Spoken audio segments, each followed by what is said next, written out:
I hope you are staying warm.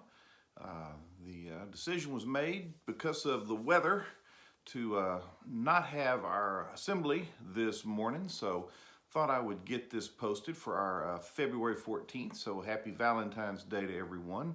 I have to tell you that this way, won't get to see you in person. But what we're going to do here is I'm going to put up a series of images. And this is, pardon me, this is dirty car art. In other words, there's an artist, and he came up with this idea of taking the back, and interestingly enough, he's Texas-based, so this makes a whole lot of sense, especially from the country. You know, all that dust you get on your back windshield, well, he saw that as a palette that he could put pictures on, and so he started doing some of this. And there's a lot more. If you want to go look him up, you're welcome to. But he was putting these things up on there, and I thought he did some pretty neat things. And so I thought I would just spend a few minutes this morning reflecting on this. We'll pick up on our 1 Peter series the next time we're together, hopefully a week from today on the 21st. But anyhow, I hope you enjoy that as much as I do. I think there's a part of me that just really appreciates someone that can bring beauty out of something ugly. I mean, I can appreciate beauty in all kinds of different ways. Just a job well done. Okay, this is, maybe my life is really boring, I don't know, but I was watching a video the other day. It popped up in my YouTube feed about brazing, and learned a little bit about brazing and learned about a certain technique you could use. But I watched about a 12-minute video on this guy showing his technique for brazing, and I watched it because his brazing was beautiful. It kind of felt like art. There's something about something well done, and when he was finished, how beautiful it was. You can appreciate this in so many different ways. Beautiful music, all kinds of things. And I do this because I just want to remind us. I just know there's a lot of people hurting. Last year was a tough year. This year's starting off tough. There's some hard things going on. There's some hard things in people's lives. Just some of it's COVID related. Some of it's just related to life and the dirt it hands out to us. And I guess I just want to remind us of something that God knows there's ugliness in this world, and He has a way, even in the midst of all the ugliness, of trying to still make something beautiful, and especially out of our lives. There's a couple of stories I could remind you of. There would be more, but let me just do these two. If you go to John chapter 4, I enjoy the story where Jesus met the woman at the well, the Samaritan woman, and we can pick it all to pieces. It's been done lots of ways. In other words, she's coming out to gather water. If the story gives the indication she's by herself, which means she's not coming with the other ladies. So she apparently doesn't have a whole lot of friends or a whole lot of support there. She's coming out to draw water. She's Samaritan, Jesus is Jewish. Jesus initiates conversation with her. She's very hesitant at first. Why are you talking to me? This kind of thing. And they kind of spar back and forth verbally a little bit over some stuff. And then Jesus, reveals to her something. He says, well, you've had 5 husbands. Or he says, go and get your husband. She says, well, I don't have a husband. He said, you're correct. You've had 5 husbands, and the man you're with now, you're not even married to. And at that point, she realizes this conversation is something a little different, and there's something a little different about Jesus. And it goes from there to where she ends up inviting him into the village, and Jesus ends up staying there for a couple of days, and it turns into something, in a way, very beautiful. And one of the beauties of it is that the Samaritans and the Jews don't get along, and so for Jesus to be able to be called in and stay there and that sort of thing. All I'm getting at is that I have a feeling there wasn't a lot of beauty in this woman's life. It sounds like it's been a hard life. Don't know why she'd had 5 husbands, whatever the case was. We just don't know. But I suspect life for her is hard, and probably hard for her to see a whole lot that's beautiful and that's right and that's good. And yet Jesus was able to take something there and do something with it. There's another story. You find it it's in Mark chapter 5. And let me read this to you. Let me just get this out here in front of us. This is Mark chapter 5, beginning of the chapter, verse 1. They went across the lake to the region of the Gerasenes. When Jesus got out of the boat, a man with an evil spirit came from the tombs to meet him. So you got a pretty eerie feel about this. Uh, it's kind of creepy. I don't know what the right word is. This man lived in the tombs, and no one could bind him anymore, not even with a chain. So this is a pretty scary guy. He's out there living in the tombs because he can't live among, I guess, civilized society. It's, again, something very ugly here. For he had often been chained hand and foot, but he tore the chains apart and broke the irons on his feet. So this is a very scary guy in a lot of ways. No one was strong enough to subdue him. Night and day among the tombs and in the hills, he would cry out and cut himself with stones. So you got the ugliness of this picture? You got it there? When he saw Jesus from a distance, he ran and fell on his knees in front of Jesus. He shouted at the top of his voice, "What do you want with me, Jesus, Son of the Most High God? Swear to God that you won't torture me." For Jesus had said to him, "Come out of this man, you evil spirit." So again, very ugly thing. There's this fear of torture. This is a very tense confrontation. And this next little bit is really kind of chilling. Then Jesus asked him, "What is your name?" "My name is Legion," he replied, "for we are many." And he begged Jesus again not to be sent out of the area. So again, that just brings a chill to me when he says, is Legion, for we are many. This man was inhabited. He was possessed by a number of demons. And that's why he lived where he did, acted the way he did, and was as scary a guy as he was. A large herd of pigs was feeding on the hillside nearby. The demons begged Jesus, "Send us among the pigs. Allow us to go into them." Jesus gave them permission, and the evil spirits went out and went into the pigs. The herd, about 2,000 in number, rushed down the steep bank into the lake and were drowned.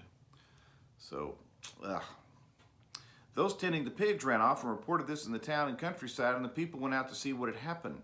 When they came to Jesus, they saw the man who had been possessed by the legion of demons sitting there, dressed and in his right mind, and they were afraid.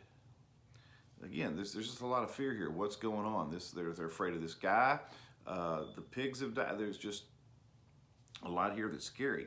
And I guess we're going to get into this later talking about artists. I guess one of the things you see with artists is true artists can sometimes be a little scary, can't they? Trying to figure out what they're doing and the way that they can challenge us. Because there's ways in which sometimes good art can challenge us, but that's a whole other discussion. Those who had seen it told the people what had happened to the demon-possessed man, about the pigs as well. Then the people began to plead with Jesus to leave their region. As Jesus was getting into the boat, the man who had been demon-possessed begged to go with him. Jesus did not let him go, but said, "Go home to your family and tell them how much the Lord has done for you and how he has had mercy on you." So the man went away and began to tell in the Decapolis how much Jesus had done for him, and all the people were amazed. So again, you see here in the case of a life, how something that was very ugly winds up as something that's really kind of beautiful. This man goes from being someone to be afraid of and living by himself, he can't be happy, to someone who is able to spread the news about Jesus and people find themselves in amazement about. So one story, and there are other stories we could look at. One of the things in Scripture, well, I guess it's not in Scripture, is don't you ever wish you could know more about some of these people and what their lives were like after Jesus had healed them and the difference he had made in their life and how that changed things for them? But we're not really given much on that, so can't go there. But you wonder sometimes what it'll be like, or what it was like for those people who were able to have Jesus do something amazing for them, take something ugly in their life and make it beautiful, and how that changed things for them. Well, anyhow, and again, I know that there's a lot of struggles out there for people that are listening, and I want to remind you of something. I came across this quote. Don't have the author of it, so I can't give credit, but I didn't think this one up. And it says, "The devil wouldn't be attacking you so hard if there wasn't something valuable inside of you. Thieves do not break into empty houses." And so I just wanted to take a moment to remind us that you really are valuable, and you really do matter to God. You're valuable. And sometimes I think we can just feel so dirty and so messed up that there's just really not much can be done to make us clean or to make us, beautiful or whatever the case is. And I just want to remind us all that you matter to God. and that he can still do something beautiful and wonderful no matter what road you've been down, and how much dirt has been left there on you. You know, some people just have a gift for art. Have you met people like that? I have some in my family. If you're ever in the office, take a look. There's a motorcycle picture or a drawing of a motorcycle that hangs on my wall. I have a cousin that did that. And I'm sure she's probably had some training and all, but there's just something gifted about that. She just has a gift for art and being able to do those type of things. And in the same way that some people have a gift for art, some people have a gift for making you feel dirty. And you've got to remember that you need to look for those that can see the beauty in you and not those that are just trying to dump the dirt and to make you ugly. You see, that's one of the things I appreciate about this artist is that he could look at a dirty window on a dirty car and go, wait a second, I can do something with that. And you know, you think about it, if you had one of his cars that he had done that on, and you park in a parking lot, don't you think that people stop and look at that and probably take a picture and talk about it a little bit? You got all these cars in the parking lot, but that one that the artist has put his mark on, that's the one people notice, and that's the one people talk about and they stare at and they think about and they reflect on. And I just want to remind us that God can do this with our lives. And you know, one of the realities is that here's one of the realities: God can do something with your life and do something beautiful, and it just feels like sometimes we get dirty again. And you know what? That's okay, because God can work with that dirt again. There's a man. He's been gone a good number of years now, but his name was G.K. Chesterton. If you ever get a chance to read some of his stuff, I recommend it. I just always thought he was great. But he had this in one of his books, and I've just always loved it, because he talks about how God can in some ways be very childlike. But listen to this quote from his book. He says, "Because children have abounding vitality, because they are fierce, they are in spirit fierce and free, therefore they want things repeated and unchanged. They always say, 'Do it again,' and the grown-up person does it again until he is nearly dead." You experience that, right? For grown-up people are not strong enough to exult in monotony, but perhaps God is strong enough to exult in monotony. It is possible that God says every morning, "Do it again" to the sun, and every evening, "Do it again" to the moon. It may not be automatic necessity that makes all daisies alike. It may be that God makes each and every daisy separately, but has never got tired of making them. It may be that he has the eternal appetite of infancy. For we have all sinned and grown old, but our Father is younger than we are. And I just wanted to leave you with that thought this morning as far as the sermon or the lesson for today. You know, God does not get tired of drawing on the canvas of our life. And yes, sometimes we mess it up and it gets dirty again. And guess what? If we'll let him, God can work and paint another masterpiece. It's just never too late. So anyhow, I hope you guys are staying warm. I hope you stay well, and look forward to seeing you hopefully a week from today on the 21st. But anyhow, God bless.